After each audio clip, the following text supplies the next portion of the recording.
Bismillahirrahmanirrahim. Assalamualaikum warahmatullahi wabarakatuh. Berjumpa lagi dengan saya, Atep Ruhyat. Pada kesempatan kali ini saya akan melanjutkan menjelaskan tentang mata kuliah e-bisnis yang saya ampu di kampus Teknik Sumedang.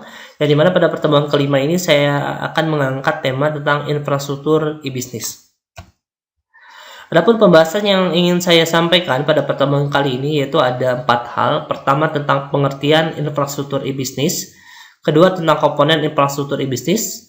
Ketiga tentang karakteristik infrastruktur e-bisnis, dan yang keempat tentang kerangka infrastruktur e-bisnis. Jadi 4 hal ini yang akan saya jelaskan pada pertemuan kali ini. Adapun standar kompetensi yang saya harapkan setelah rekan-rekan mendapat penjelasan tentang tema ini, yaitu pertama mahasiswa mampu menjabarkan tentang infrastruktur e-bisnis. Jadi rekan-rekan harus bisa menyimpulkan pengertian dari infrastruktur e-bisnis ini. Kemudian yang kedua, mahasiswa mengetahui komponen dalam infrastruktur e-bisnis. Rekan-rekan juga harus memahami tentang apa saja sih komponen dalam infrastruktur e-bisnis itu, gitu ya. Yang ketiga mahasiswa mengetahui karakteristik dalam infrastruktur e-bisnis. Di sini pun sama, rekan-rekan harus mampu mengetahui karakteristik apa saja yang ada dalam infrastruktur e-bisnis. Dan yang keempat, mahasiswa mengetahui kerangka dalam infrastruktur e-bisnis. Nah, keempat hal ini yang saya harapkan rekan-rekan dapatkan dari pemaparan kali ini. Kita langsung saja ke pembahasan. Pertama tentang pengertian infrastruktur e-bisnis. Di sini dikatakan bahwa infrastruktur e-bisnis itu adalah arsitektur hardware, software, data, dan informasi yang digunakan untuk memberikan layanan e-bisnis untuk karyawan, pelanggan, dan mitra. Dan di sini ada beberapa hal yang digarisbawahi, yaitu ada hardware, software, data, dan informasi. Ya, nah berarti ini tuh infrastruktur e-bisnis itu adalah kolaborasi antara arsitektur hardware, software, data, dan informasi, ya, untuk memberikan layanan dalam e-bisnis untuk karyawan, pelanggan, dan mitra. Nah, jadi intinya pengertian infrastruktur e-bisnis itu adalah adanya kolaborasi antara hardware, software, data, dan informasi untuk memberikan layanan e-bisnis untuk karyawan, pelanggan, dan mitra. Nah, itu ya, itu tentang pengertian infrastruktur e-bisnis. Nah, di sini muncul pertanyaan, kenapa harus internet? Nah, kenapa harus internet? Nah, ketika kita lihat di sini ada blog, ada sosial media, website, marketing, networking, dan viral. Nah, semua aspek ini jembatannya adalah internet.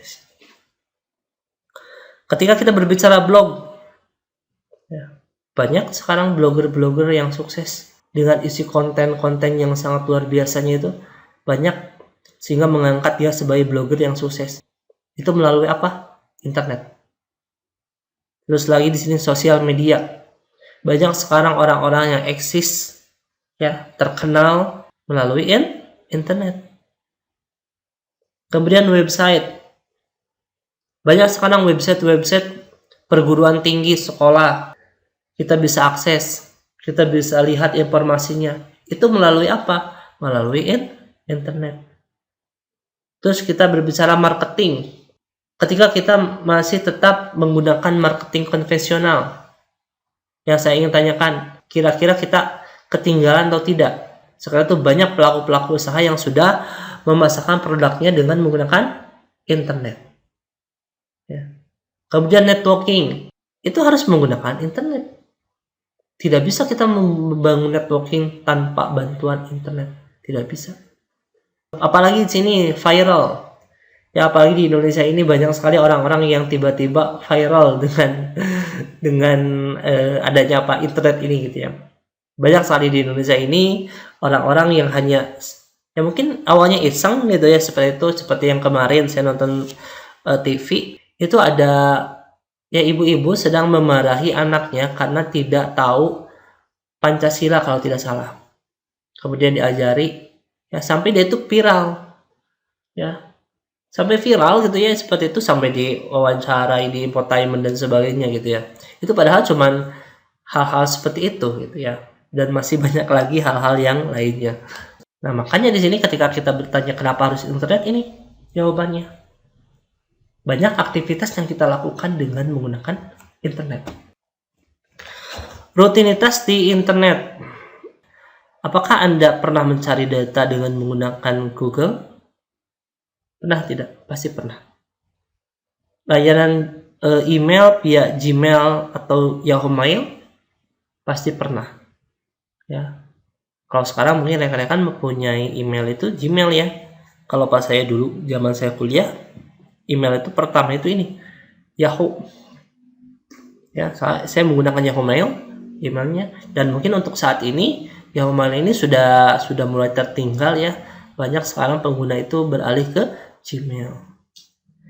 Buat akun di jaring sosial, pasti rekan-rekan pernah. Nonton video di YouTube, pasti rekan-rekan pernah juga. Dan masih banyak aktivitas yang lainnya. Baik, sekarang kita akan membahas tentang komponen infrastruktur e-bisnis. Dalam infrastruktur e-bisnis, di sini terdapat dua komponen utama. Jadi ketika kita berbicara komponen dalam infrastruktur e-bisnis, itu ada dua komponen. Yaitu yang pertama tentang technical e-business infrastruktur, dan yang kedua tentang human e-business infrastruktur. Yang pertama tentang technical e-business infrastruktur. Nah, ini mencakup hardware, berarti perangkat keras ya, software di sini, teknologi komunikasi, data, dan aplikasi utama. Jadi ketika kita berbicara technical e-business infrastruktur, berarti kita berbicara hardware, teknologi, software, ya, media, dan sebagainya. Kemudian yang kedua ada human e-business infrastruktur. Nah, kalau ini berkaitan dengan keahlian, pengalaman, kompetensi, komitmen, nilai, norma, dan pengetahuan. Nah, kalau berbicara masalah yang kedua, komponen yang kedua, yaitu ini berbicara skill. Nah, itu ya, itu dua komponen dalam infrastruktur itu ada dua, tolong diingat. Yang pertama tentang technical e-business infrastruktur, kemudian tentang human e-business infrastruktur. Nah, sekarang kita berbicara karakteristik infrastruktur e-business.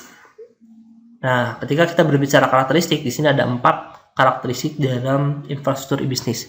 Pertama tentang connectivity, kedua tentang compatibility, ketiga tentang modularity, dan yang keempat tentang highly skilled IT personnel. Ya, jadi 4 hal ini yang harus rekan-rekan pahami juga. Sekarang kita berbicara tentang connectivity. Apa sih connectivity itu dalam infrastruktur e-business itu ya? Yaitu konsep untuk menghubungkan semua pengguna. Ya, ada konsep untuk menghubungkan semua pengguna. Area fungsional dan aplikasi perusahaan yang memungkinkan untuk berbagi informasi sehingga berdampak pada perluasan implementasi aplikasi. Nah, ketika kita berbicara infrastruktur e-bisnis, terus kita berbicara harus adanya connectivity. Nah, berarti di sini connectivity berhubungan dengan hubungan. Yang namanya infrastruktur itu berarti harus saling berhubungan. Karena untuk berbagi informasi. Ketika infrastruktur yang kita bangun saling berhubungan antara satu sama lainnya, berarti kita itu bisa berbagi informasi di sini. Informasi yang dibagi oleh pengguna disediakan oleh berbagai aplikasi yang dimiliki perusahaan, di mana aplikasi ini akan bernilai jika dibentuk dan digunakan sebagaimana yang diinginkan. Nah, sehingga di sini itu ketika kita berbicara bagaimana sih infrastruktur itu bisa saling berhubungan satu sama lainnya, nah berarti di sini kita berbicara alatnya apa, yaitu aplikasi. Interface-nya adalah aplikasi. Sehingga aplikasi yang dibangun itu harus sesuai dengan kebutuhan. Misalkan saya sebagai pengembang sistem ya. Misalnya ada klien meminta saya untuk membangun aplikasi penjualan misalkan untuk di tokonya. Saya tidak bisa langsung membuatkan prototipe-nya, tidak.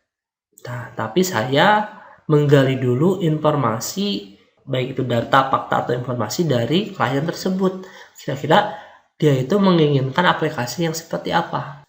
Setelah saya cukup menerima informasi atau data yang saya butuhkan, nah barulah saya buat aplikasinya. Yaitu untuk mengantisipasi adanya ketidaksesuaian, sehingga kalau memang itu sudah didiskusikan terlebih dahulu, ketika program itu sudah jadi, nah sudah pasti itu sesuai dengan kebutuhan. Nah itu ya, itu tentang connectivity. Baik, selanjutnya tentang compatibility. Nah, di sini katakan bahwa compatibility itu adalah kemampuan untuk membagikan berbagai macam informasi aplikasi melalui komponen teknologi di dalam perusahaan secara menyeluruh. Compatibility ini membantu perusahaan untuk memberdayakan karyawan, menghasilkan data yang berisi informasi, dan ketersediaan pengetahuan di dalam perusahaan. Nah, sekarang kita berbicara compatibility, compatible. Nah, infrastruktur e-bisnis yang kita bangun itu harus kompatibel. Mulai dari segi software, hardware, itu harus saling kompatibel. Kenapa harus saling kompatibel? Kalau sebuah infrastruktur yang kita bangun itu tidak kompatibel atau tidak support, tidak akan mungkin berjalan dengan baik gitu ya. Karena apa? Karena tidak kompatibel. Jadi intinya dalam infrastruktur e-bisnis, kenapa di sini harus kompatibel? Ya karena di sini sistem itu dipakai bukan di satu tempat, tapi di beberapa tempat, karena jangkauan e-bisnis itu sangat luas sih. Makanya terkadang sebagai pengembang sistem, saya ketika misalkan membangun sebuah aplikasi bertanya terlebih dahulu, Pak, misalkan di sana menggunakan perangkat apa saja, ada perangkat apa saja, kemudian ada sistem operasi apa yang digunakan, seperti itu, terus Bapak kebutuhannya seperti apa. Nah ini untuk apa? Untuk mendapat compatibility-nya, sehingga ketika sistem yang saya bangun itu sudah selesai, itu akan berjalan dengan baik. Jangan sampai kita sudah capek-capek membangun sistem, tapi ketika dipasang infrastrukturnya tidak ada dan tidak kompatibel, sehingga tidak bisa digunakan. Nah itu maksud dari compatibility ini. Kemudian selanjutnya ada modularity.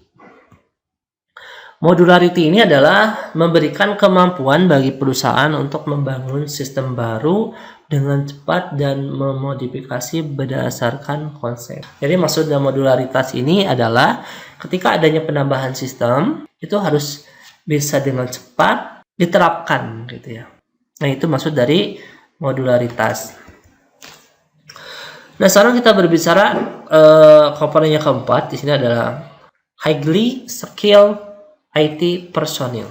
Nah, di sini merupakan bagian yang sangat penting bagi implementasi aplikasi. Berarti ini berkaitan dengan apa? Personil IT. Dan personil IT ini harus mengetahui bagaimana menggunakan sumber daya IT tersebut ya yang dimiliki oleh perusahaan tersebut dan teknologi lain di luar perusahaan. Personil IT juga memiliki pengetahuan mengenai proses bisnis perusahaan yang digunakan untuk menerapkan aplikasi yang dapat mendukung strategi bisnis perusahaan. Nah, kalau kita berbicara highly skilled IT personil, nah berarti kita berbicara adalah orang di sini. Orang yang ditugasi untuk menangani IT di sana. Nah, jadi keempat komponen itu harus dimiliki. Connectivity, kemudian yang kedua adalah compatibility, ketiga adalah modularitas, kemudian personil IT. Nah, sekarang kita berbicara kerangka infrastruktur e-bisnis terintegrasi. Infrastruktur e-bisnis merupakan suatu struktur yang interdisipliner, yaitu lintas disiplin ilmu di sini. Berarti ketika kita berbicara infrastruktur e-bisnis itu berhubungan dengan beberapa cabang ilmu. Ya ini nih ya, ada proses bisnis berkaitan dengan model industri perdagangan, infrastruktur hardware dan jaringan dan software di sini. Nilai akhir dari e-bisnis akan tercapai ketika berbagai disiplin ilmu dan standar berjalan selaras dalam sebuah konstruksi infrastruktur e-bisnis yang terintegrasi. Jadi intinya ketika kita ingin membangun sebuah infrastruktur e-bisnis terintegrasi, berarti kita itu harus memahami disiplin ilmu yang ada dalam e-bisnis, yaitu salah satunya adalah ini. Nah itu ya, itu tentang kerangka infrastruktur e-bisnis terintegrasi. Nah, selanjutnya yang akan dibahas adalah 5 kekuatan yang mempengaruhi persaingan. Ya, Mikhail Porter mengatakan terdapat 5 kekuatan yang mempengaruhi persaingan dalam industri, yaitu pertama persaingan kompetitif di antara anggota industri ya. Kemudian yang kedua ancaman dari pendatang baru, ketiga tentang ancaman dari produk pengganti, keempat kekuatan tawar-menawar dari pemasok, dan yang kelima kekuatan tawar-menawar dari pembeli. Nah, jadi 5 hal ini harus akan pahami sebelum mereka akan memulai berbisnis. Nah, ini gambaran tentang 5 force model. Ada pesaing industri di sini, ada pendatang baru, ada kekuatan tawar pemasok, ada ancaman produk atau jasa pengganti di sini. Kemudian ada kekuatan penawaran pembeli. Nah, ini adalah model dari Porter 5 force model. Yang pertama adalah persaingan kompetitif di antara anggota industri. Ya, jadi maksudnya persaingan kompetitif itu di antara anggota industri itu maksudnya industri yang sama. Intensitas persaingan ini dipengaruhi oleh kondisi di antaranya. Itu yang pertama adalah meningkatnya jumlah pesaing. Nah, itu sudah jelas akan memunculkan persaingan di sini. Karena apa? Dengan meningkatnya jumlah pesaing, kemudian banyak orang yang meniru usaha yang kita lakukan, itu akan memungkinkan terjadi persaingan, penurunan permintaan produk. Ya, ketika misalkan di sini permintaan produk menurun gitu ya, seolah usaha yang kita lakukan itu peminatnya mulai menurun, nah itu akan adanya persaingan. Kemudian persaingan harga, nah ini juga sama. Ketika kita berbicara harga, berbicara uang, yaitu kita harus pandai-pandai kita itu menentukan harga. Ya, karena apa? Karena di sini kita berbicaranya persaingan. Secara umum, pembeli itu atau pelanggan di sini menginginkan harga yang murah dengan kualitas yang bagus. Persaingan dalam hal strategi atau sumber daya. Jadi intinya kita ketika ingin bersaing, kita harus mempunyai, kalau persaingan itu tidak bisa dihindari ya. Jadi kita itu harus mempunyai strategi-strategi yang unik di sini. Karena perusahaan-perusahaan dalam industri bergantung satu sama lain, tindakan satu perusahaan seringkali mengundang reaksi dari pesaingnya. Sudah jelas, yang namanya kita saingan, punya usaha yang sama, kan kita pasti melihat tuh, ya saingan kita. Ketika adanya perubahan strategi yang dilakukan, pasti efek ke kitanya juga itu pasti akan bereaksi gitu ya. Nah, berarti asumsinya di sini kita harus siap untuk bersaing. Itu tentang persaingan kompetitif di antara anggota industri yang sama. Yang selanjutnya yaitu ancaman dari pendatang baru. Ancaman ini muncul jika profitabilitas dari industri tersebut menjanjikan sehingga mendorong pendatang baru untuk masuk. Banyak sekali sekarang usaha-usaha yang mungkin banyak ditiru orang. Ya, kita tidak bisa melarang ketika misalnya contohnya kita jualan tahu. Tiba-tiba orang lain juga berjualan. Kita bisa melaporkan ke polisi karena dia itu meniru usaha kita? Tidak bisa seperti itu. Apalagi tahu Sumedang itu sudah banyak sekali ditemukan. Nah, berarti mau tidak mau kita harus bersaing di sini. Mudah atau sulitnya perusahaan pendatang baru untuk masuk ke dalam industri tertentu diantaranya dipengaruhi ini. Keunggulan biaya karena pengalaman. Nah, kita harus cukup pengalaman di sini untuk minimal kita unggul dalam biaya. Soalnya kalau yang namanya pendatang baru itu, kita itu sudah banyak menghabiskan biaya. Mungkin untuk tempat, untuk membeli apa dan sebagainya, gitu, untuk mempersiapkan. Makanya di sini kita harus unggul dalam biaya di sini. Terus loyalitas pelanggan. Nah, kita juga harus bisa membangun loyalitas pelanggan. Ketika ada yang beli, bagaimana kita misalkan tanggapannya, kemudian misalkan kita perilaku kita, ya etika kita dalam berjualan seperti apa. Nah, itu mungkin bisa meningkatkan loyalitas pelanggan gitu ya. Kita sebagai pembeli, ketika kita berjumpa dengan penjual yang ramah, yang sopan, kita merasa nyaman. Ya, merasa nyaman seperti itu. Beda halnya ketika kita membeli sesuatu terus penjualnya jutek misalkan, itu pasti berbeda. Nah, maka di sini kita harus bisa membangun loyalitas pelanggan. Kebutuhan kapital. Nah, maksudnya kebutuhan kapital di sini kita tuh harus siap ketika ada permintaan yang banyak. Kemudian akses distribusi. Nah, Ketika kita ingin membuka suatu usaha pendatang baru, kita harus siap. Kita mendapatkan bahan bakunya dari mana, nah itu sudah harus dipersiapkan sih. Yaitu tentang ancaman dari pendatang baru. Baik, selanjutnya di sini ada ancaman dari produk pengganti. Produk pengganti mempunyai daya tarik dari harga, kuantitas, dan kualitas yang mengakibatkan pelanggan berpindah. Nah, ancaman selanjutnya itu datang dari adanya produk pengganti di sini. Ya. Ancaman dari produk pengganti disebabkan oleh mudahnya pelanggan untuk pindah ke produk pengganti tersebut. Nah, contoh produk pengganti itu ini. Komputer dengan laptop. Maksudnya apa? Dulu orang banyak yang membeli komputer, tapi sekarang banyak orang yang membeli laptop. Begitupun ini, handphone dengan smartphone. Dulu orang banyak membeli handphone, tapi sekarang orang banyak membeli smartphone. Nah, inilah salah satu contoh dari produk pengganti. Ya, jadi produk pengganti ini maksudnya produk yang sejenis gitu ya.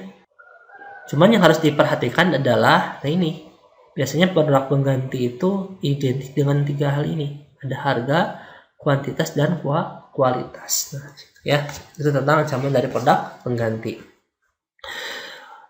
Selanjutnya yaitu kekuatan tawar-menawar dari pemasok. Di sini. Pemasok memiliki kekuatan tawar ketika terjadi ketergantungan pasokan. Nah, ketika kita mempunyai distributor, ya, dan kita sangat tergantung pada distributor tersebut, itu pasti lama-kelamaan distributor tersebut mungkin melakukan tawar-menawar terkait produk yang dijualnya. Nah, itu ya. Bahkan ancaman serius bisa terjadi ketika pemasok berintegrasi ke arah industri pembeli. Nah, ini yang sangat berbahaya itu ini. Yaitu ketika pemasok yang justru memasok bahan baku kita, gitu ya, justru dia itu malah beralih seperti bisnis kita di sini. Nah, itu yang sangat berbahaya. Nah, misalnya contohnya ini, produsen pakaian memilih untuk membuka toko pakaian sendiri sehingga menjadi ancaman bagi toko pakaian yang lain, terutama bagi toko yang dulu membeli pakaian dari produsen tersebut. Nah, ini ya, jadi hati-hati di sini. Ya, rekan-rekan jangan terlalu mengekspos terkait data usaha kita, baik itu kepada pelanggan, baik itu kepada distributor gitu ya. Karena apa? Karena ditakutkan terjadi hal ini. Nah, kemudian yang selanjutnya kekuatan tawar-menawar dari pembeli. Pembeli memiliki kekuatan tawar jika apa? Nah, jika ini jumlah pelanggan dengan pembelian besar sedikit. Jadi maksudnya gini, jadi seolah usaha yang kita lakukan itu jarang sekali ada pelanggan yang membeli banyak. Ya, ada juga yang membeli sedikit gitu maksudnya. Jadi sehingga karena mungkin usaha kita tidak terlalu laku misalkan ya. Jadi ketika ada pembeli dengan pembelian sedikit dan dia melakukan penawaran, nah kita akan sulit di sini. Pertama gini, kalau misalnya kita tawaran tersebut tidak diterima, mungkin pembeli tersebut akan membeli produk yang lain. Nah, sedangkan di sini kondisinya produk yang kita jual itu belum ada yang membeli. Nah, itu muncullah daya tawar yang mengakibatkan mungkin terjadinya deal penawaran di sini. Prosentase pembelian pelanggan besar. Nah, biasanya dia itu suka melakukan penawaran. Ya, karena membeli besar ya tolonglah dikasih diskon ataupun potongan gitu ya. Seperti itu banyak sekali. Dengan adanya penawaran tersebut, otomatis apa? Ya itu akan sedikitnya ya mungkin mengurangi keuntungan kita. Pembeli akan menuntut kualitas yang lebih tinggi, pelayanan yang lebih baik, serta harga yang murah. Di mana hal ini mendorong persaingan antar perusahaan dalam suatu industri. Nah, makanya di sini ya, bagaimana caranya kita itu membangun loyalitas pelanggan, tetap loyal dan mengantisipasi adanya penawaran di sini. Baik, di sini yang terakhir adalah bagaimana infrastruktur e-bisnis dalam skala kecil dan menengah. Jadi ini muncul pertanyaan, bagaimana sih infrastruktur e-bisnis dalam skala kecil dan menengah itu gitu ya. Nah, ini ada 5 hal. Pertama, bangun websitenya sebagai identitas digital. Buat sistemnya untuk mengelola proses bisnis. Yang ketiga, tentukan produk mana yang kita unggulkan dalam bisnis ini gitu ya. Kemudian yang keempat, kenalkan produk Anda. Maksudnya kita kenalkan produk kita baik di media sosial atau media yang lainnya gitu ya. Kemudian yang kelima, raih keuntungan. Nah, jadi 5 hal ini harus kita lakukan ketika kita berbicara tentang infrastruktur e-bisnis dalam skala kecil dan menengah. Nah, mungkin itu yang bisa disampaikan pada pertemuan kali ini, dan alhamdulillah tidak ada tugas pada pertemuan kali ini. Terima kasih. Semoga video singkat ini bisa memberikan pengetahuan buat rekan-rekan tentang infrastruktur e-bisnis. Semoga bermanfaat. Ya, mungkin itu yang bisa disampaikan. Terima kasih. Saya tutup. Alhamdulillahirrahmanirrahim. Assalamualaikum warahmatullahi wabarakatuh.